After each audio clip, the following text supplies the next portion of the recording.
Satyacharan Sardar, a brilliant and renowned personality in the world of Bengali literature. He has been practicing Bengali literature for more than 3 decades. He is a talented and powerful poet. His books of poetry have been well received by the readers. He regularly writes poems in various newspapers and magazines of West Bengal and all over India. He has been working for the betterment of tribal communities for over 3 decades and regularly edits a magazine on tribal communities. Basically, his practice of Sadri language. There are many people speaking Sadri language in different parts of India, but their language is not fully and officially recognized. He and his colleagues have been working tirelessly for the past 3 decades to achieve this recognition. His research is on the art and literary cultural practices of the people who speak this language. He published a magazine regularly in this language. He wrote literature and poetry in both Sadri and Bengali languages. His edited magazine is published in both Sadri language and Bengali language. He continues to strive for the society and community speaking this language to get various facilities, education, culture, light in the mainstream of the society. And he has his own organization through which many other renowned personalities have joined him, and all of them have been able to get the government's view in this regard. His poems are mainly written with social thoughts and various plans for the development level of the society. In this special television program, Mr. Satyacharan Sardar informs the audience about his own literary life and language practice. Hope you all will enjoy the program. নমস্কার। নাওয়া বিহান সাহিত্য পত্রিকা সূচনা লগ্নে কিন্তু আমি ছিলাম না। যারা ছিলেন এই পত্রিকার এক ঝাঁক সুন্দরবন থেকে উঠে আসা শিক্ষিত মানুষ, তার মধ্যে আমিও ছিলাম। তো প্রথম লগ্নে যারা আমাদের এই সোনারপুর লাগোয়া অঞ্চলে থাকতেন যেসব শিক্ষকগণ, বিশেষ করে আদিবাসী সম্প্রদায়ের, তারা যে সমাজ থেকে উঠে এসেছেন সেই সমাজকে, সেই তাদের যে অনুভূতি দিয়ে স্বচক্ষে দেখে এসেছেন যে সেই সমাজ কতটা অসচেতন, তো সেইখান থেকেই এই না বিহান অর্থাৎ নতুন সকাল, সাদ্রি ল্যাঙ্গুয়েজে বলা হয় নামা বিহান, নতুন সকাল। তো মুখ্য সঞ্চালক পরিমল সর্দার ছিলেন। প্রথম যে পত্রিকাটি বের হয় তার সম্পাদক ছিলেন শম্ভুনাথ মুন্ডা,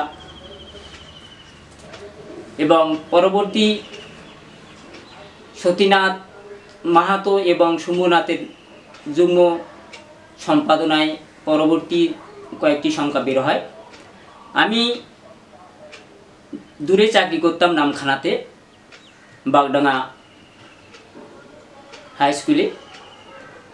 তো সেখান থেকে আমি যখন এখানে ট্রান্সফার হয়ে আসলাম 2005 সালে কলকাতাতে, তখন এই যে প্রচেষ্টা যে আমাদের আদিবাসী সমাজে কোণে কোণে লুকিয়ে থাকা যেসব ব্যথা বেদনা আনন্দ, এগুলো এই পত্রিকার মধ্য দিয়ে উঠে আসুক, সাথে সাথে আমাদের সাদ্রি ভাষাতে আমাদের কবি সাহিত্যিক উপন্যাসিকরাও উঠে আসুক, এটাই ছিল মূল উদ্দেশ্য।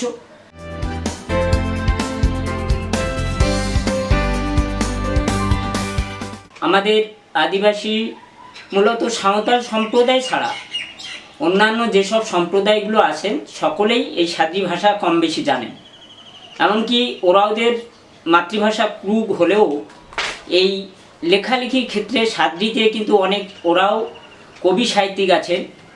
আমাদের দিনাজপুরে, দক্ষিণ দিনাজপুরের নেহেরু ওরাও, তার নিজস্ব ব্যাকরণ রয়েছে সাদ্রির উপরে, এবং সেই ব্যাকরণে, সাদ্রি ব্যাকরণে যে বাংলার যেমন তার বর্ণ প্রকরণ, সন্ধি, তারপরে তার যে বচন, সব কিছুই সাদ্রিতে স্বতন্ত্র। এটা নিয়ে গবেষণা চলছে বহুদিন থেকে, এবং কল্যাণী বিশ্ববিদ্যালয় থেকেই আমাদের বলায় তির্কি মহাশয় তিনি গবেষণা করছেন, এবং যাদবপুর ইউনিভার্সিটি থেকে আমার এই পত্রিকার সহযোগিতা নিয়ে বা হেল্প নিয়ে সাদ্রির উপরে আমাদের অনেকেই গবেষণা করেছেন এবং আমার এই পত্রিকার মানে সহযোগিতা নিয়েছেন এবং এই সাদ্রির উপরে কাজ করতে চেয়েছেন, কিন্তু শেষ পর্যন্ত তারা পিএইচডি পেয়ে গেছেন, কিন্তু আমরা সেইভাবে তাদের কাছ থেকে কিছু পাইনি যে সাদ্রি ভাষার অগ্রগতির জন্য তারা যে কি করেছেন জানি না। তবে আমরা যেটা চাইছি, সাদ্রি ভাষাভাষী আমাদের এই দক্ষিণ 24 পরগনায় বেদিয়া, মুন্ডা, ভূমি, চোরাও থেকে আরম্ভ করে যেসব আদিবাসী জনগোষ্ঠীরা আছে সবাই এই ভাষায় কথা বলে, যেটা তাদের ঘরোয়া যে পরিবেশে।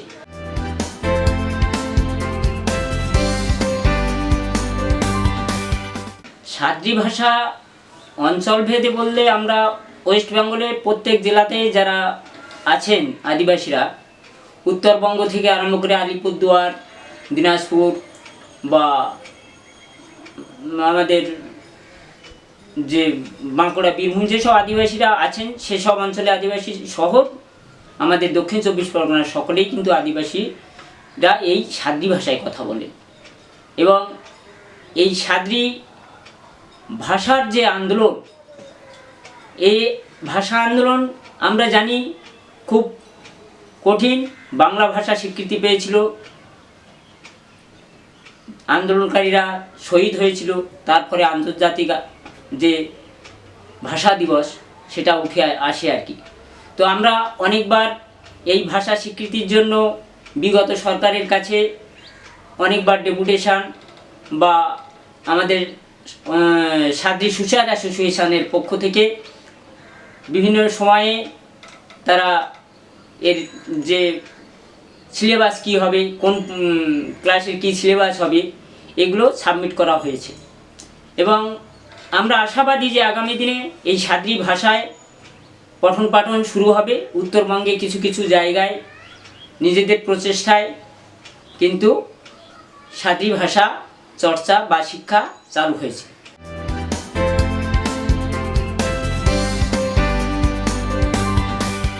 আমরা মাতৃভাষায় যদি স্বাচ্ছন্দ্যে শিক্ষালাভ করতে পারতাম তাহলে অনেক তাড়াতাড়ি একটা বিষয়কে আমরা আয়ত্ত করতে পারতাম।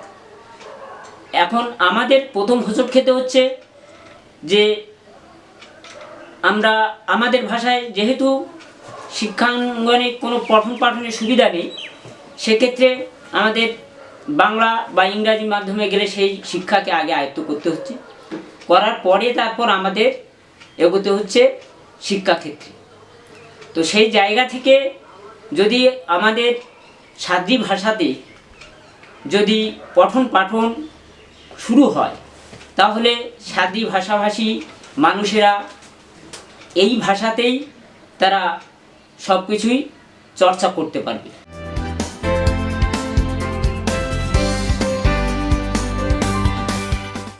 একটা হরফ আমাদের কোনো একটা সংখ্যায় আছে যেটা বলাই তির্কি মহাশয়, মাননীয় যিনি ভাষা গবেষক সাদ্রি ভাষা, তিনি তৈরি করেছিলেন এবং কিছু পত্রিকাও তখন বের হয়েছিল ভিনসার নামে। তো ভিনসার মানে ভোর। তো যাই হোক, সেই স্ক্রিপ্টগুলো দেখলাম যে সেই স্ক্রিপ্ট শিখতে গেলে আমাদেরকে নতুন করে সবাইকে শেখাতে হবে, তারপরে ভাষা চর্চা মানে আরও কয়েক যুগ পিছিয়ে যাওয়া। সেই জন্য আমরা বাংলা লিপিতেই যাতে এই সাদ্রি ভাষা চর্চা এবং তার অগ্রগতি বা উন্নতি হয়, সে কারণে আমরা সরকারের কাছে বা নির্দিষ্ট দপ্তরে সেগুলোকে পেশ করছি। উত্তরবঙ্গে কিন্তু আবার তারা সংস্কৃত বা ওই হরফটাকে বেশি করে চাইছে।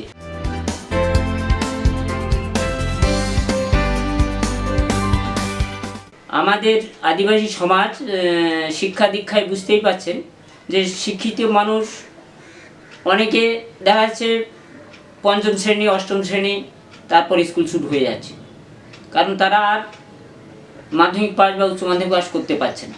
এবার যখন আমরা ইটালিয়ানেতে বা ইংরাজি হরফে করব, তখন হয়তো তাদের উচ্চারণ করতে সুবিধা হবে না অসুবিধা হবে, কিন্তু বাংলা যেহেতু তারা কিছুটা হলেও শিখেছে, তাহলে তারা কিন্তু এই বইটা নিয়ে তারা নিজেরা সে ভাষাটা জানে এবং এই বাংলার হরফের সঙ্গে তাদের পরিচিতি হয়ে আছে।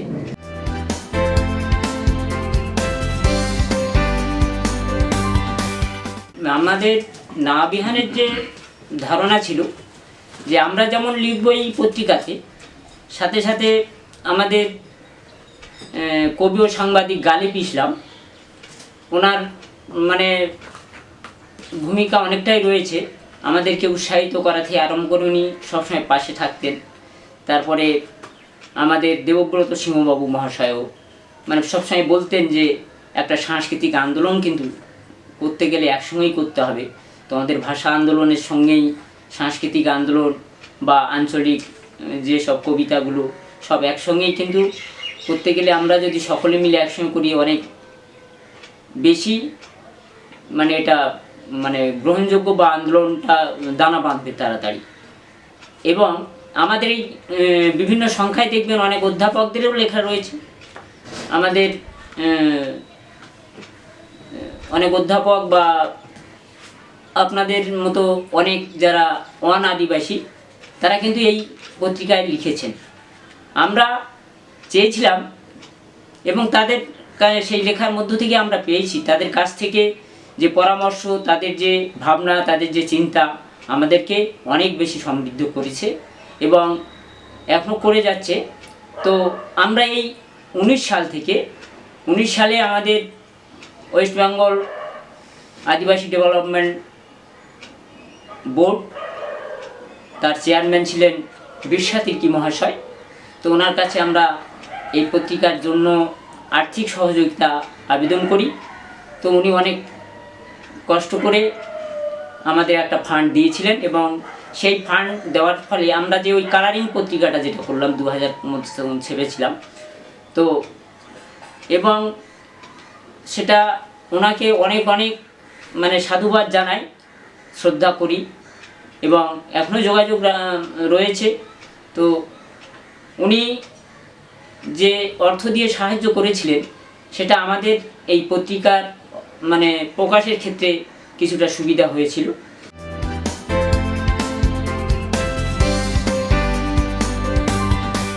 যে সাদ্রি ভাষাতে আমরা পঠন পাঠন চাইছি বটে, তো এটা এখন চাইছি বলেই যে প্রাথমিক স্তর থেকে শুরু হয়ে গেল বিশ্ববিদ্যালয় পর্যন্ত তার সব কিছু হয়ে গেল, এটা কিন্তু সম্ভব নয়। কারণ তার একটা পাঠ্যক্রম দরকার প্রত্যেকটা ক্লাসে। যেমন সাঁওতালি যে ভাষা, তার যে পঠন পাঠনের বা তাদের যে 1925 সালে কিন্তু তারা কমপ্লিট করেছিল এবং তারা স্বীকৃতি পেল কত সালে, এই কয়েক বছর আগে, সম্ভবত 22 সাল, সম্ভবত 22 সাল মনে হচ্ছে। তো যাই হোক, আমি সেইখানে দাঁড়িয়ে বলবো যে আমাদের প্রতিনিয়ত প্রচুর ভাষা তো বিলুপ্ত হচ্ছে। তো আমাদের এই সাদ্রি ভাষা যাতে টিকে থাকে এবং আমাদের এই পত্রিকার যে যারা আমরা আছি সকলে, আমার সঙ্গে যারা আছেন সকলেই শিক্ষিত মানুষ, আমরা এটাই ধরে রাখতে চেয়েছি যে সকলের মধ্যে এই ভাষা দলিল আকারে পরবর্তীকালে আমরা যখন থাকবো না, এগুলো দলিল আকারে থেকে যাক। যে এই ভাষা একটা ছিল, গবেষকরা পরবর্তীকালে এর নিয়ে চর্চা করবেন নিশ্চয়। ভাষা গবেষক সুজিত কুমার ভৌমিক তিনি কিন্তু এই সাদ্রি ভাষা সম্পর্কে অনেক কিছুই বলে গেছেন। আমাদের সাদ্রি ব্যাকরণ যেটা রয়েছে তার যে লেখক নেহেরু ওরাও মহাশয়, তাঁর যে মুখবন্ধ সুজিত কুমার ভৌমিকের লেখা, এবং তিনি এই সাদ্রি ভাষার পক্ষে এবং তার যে সৃষ্টি থেকে কিভাবে কোন ভাষার সঙ্গে লিঙ্ক রয়েছে সেগুলো সুন্দরভাবে সেখানে দেখিয়েছেন।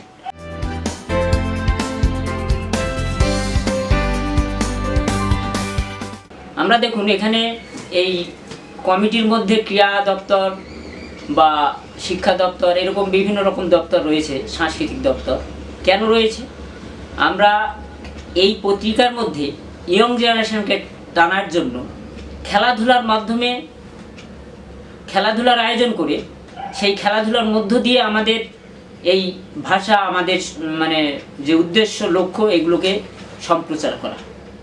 আপনারা এই পত্রিকায় দেখবেন যে তাদের নবাবিহান চ্যালেঞ্জ ট্রফি আমরা চালিয়েছিলাম কয়েক বছর ধরে, এবং সেখানে দাতা হিসাবে ছিলেন আমাদের এলাকার বিভিন্ন যেসব জ্ঞানীগুণী মানুষেরা এই সংগঠন করতে করতে আমাদের ছেড়ে চলে গেছে, তাদের স্মৃতি রক্ষার্থে এই খেলাগুলো হতো। আমরা পত্রিকায় সেগুলো তাদের নাম রয়েছে, তাদের সব কিছুই রয়েছে, সেগুলো ডিটেলস না থাকলেও সংক্ষেপে যেটুকু সেটুকু রয়েছে।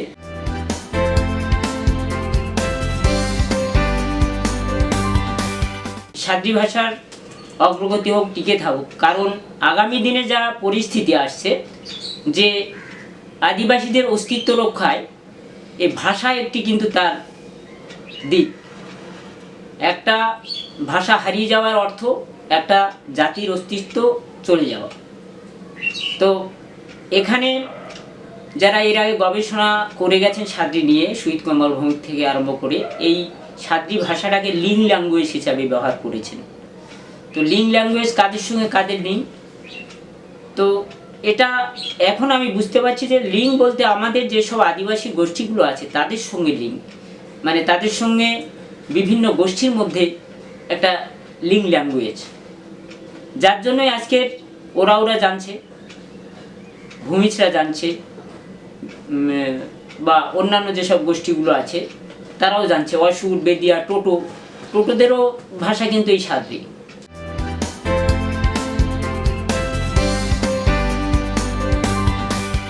এই সাদ্রি ভাষা আজ থেকে নয়, এর যে ভাষা চর্চা সেটা অনেক আগের থেকেই শুরু হয়েছিল, এবং আমাদের এই 2001 থেকে আমরা চালু করেছিলাম যে আমাদের এই শিক্ষিত সমাজ যে ভাষায় কথা বলে, আমরা যে সমাজ থেকে উঠে আসলাম, আমরা জন্মগ্রহণ করার পরে যে ভাষায় কথা বললাম সেই ভাষায় তো কিছু নেই।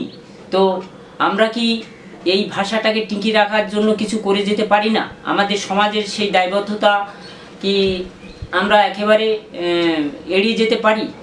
তো সেই জায়গা থেকেই কিন্তু এই যে একঝাঁক শিক্ষিত মানুষ আমরা যারা এই নবাবিহান পত্রিকার সঙ্গে যুক্ত আছি, তারা সকলেই কিন্তু সেই মৌলিক চিন্তা ভাবনা নিয়েই কিন্তু এগিয়েছেন, এবং অন্যান্য সম্প্রদায়ের মধ্যে মানে বিলিয়ে দেওয়ার জন্য বা ছড়িয়ে দেওয়ার জন্য কিন্তু আমরা এখনো পর্যন্ত এক কপিও আমরা কাউকে মানে বিক্রি করিনি। কারণ সূচনা লগ্ন থেকে এ পর্যন্ত এই পত্রিকা আমরা বিনা পয়সায় মানে বিলি করে যাই।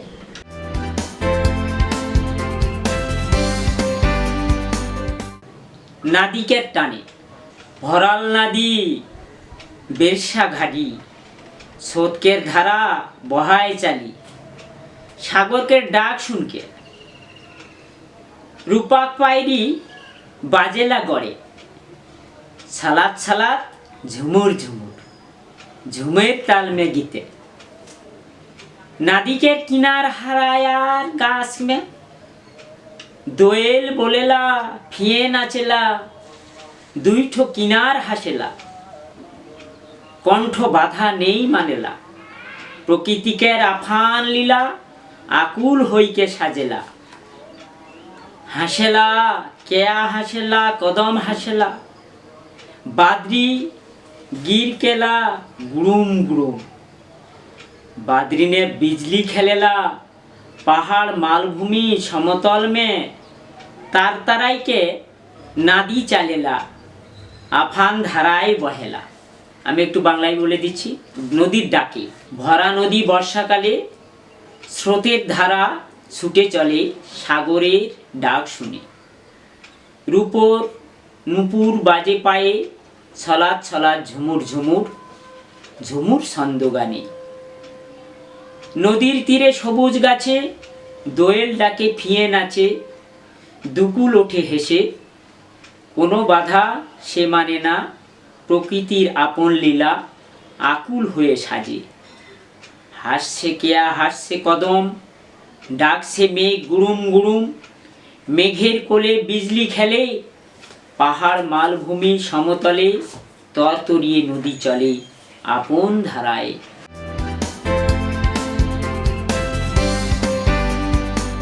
উদাস মন, মন হামার ঘুর চালাতে, ধার্তিকের ইঠি কুঠিনে, ডেনা পাশায় চায়ে চারেই তারি, বাদ্রিকের ফাঁকে ফাঁকে, কাখনো পানি মে ভাসাতে, রাজহাঁস নিয়ার, মৈধে মৈধে ডুবকেলা পান কাউড়ি নিয়ার, মৈধে মৈধে খেলানে মঘাল, বাতাসকের সঙ্গে সঙ্গে শান শান আওয়াজ শুনে, তার ঝাউ গাছকের মুড়ে, হিটেক ডাহারে সামাই সামাই হাজার মনেক আশরা, পাগলানিয়ার টামুর চালিলা, উদাস মনে সুদায় হতাশা। বাংলায় বলি, উদাস মন, মন আমার ঘুরে ফেরে ধরণীর আড়ে আবডালে, পালক মেলে পাখির মতো মেঘের ফাঁকে ফাঁকে, কখনো জলে ভাসে রাজহংসের মতো, মাঝে মাঝে ডুব দেয় পানকৌড়ির মতো, মাঝে মাঝে খেলায় মগ্ন বাতাসের সঙ্গে, শন শন আওয়াজ শোন তাল ঝাউ গাছের মাথায়, চলার পথে সময়ে সময়ে সহস্র মনের আশা, পাগলের মতো হাতড়ে খুঁজি, উদাস মনে শুধু হতাশা।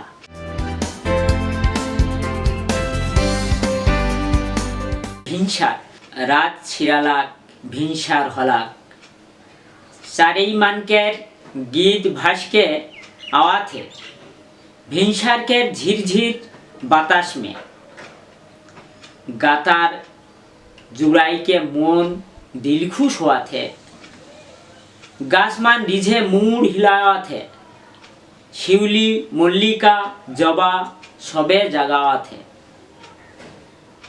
উমানকের বাসনানে বাদরি বাতাস ভোর উঠেলা, শিউলি মল্লিকা ঠিনসে ঘুর ঘুরকে, মৌমাছি এক মন মে মধু পেয়ায় না, ধান শীষ ঘাসকে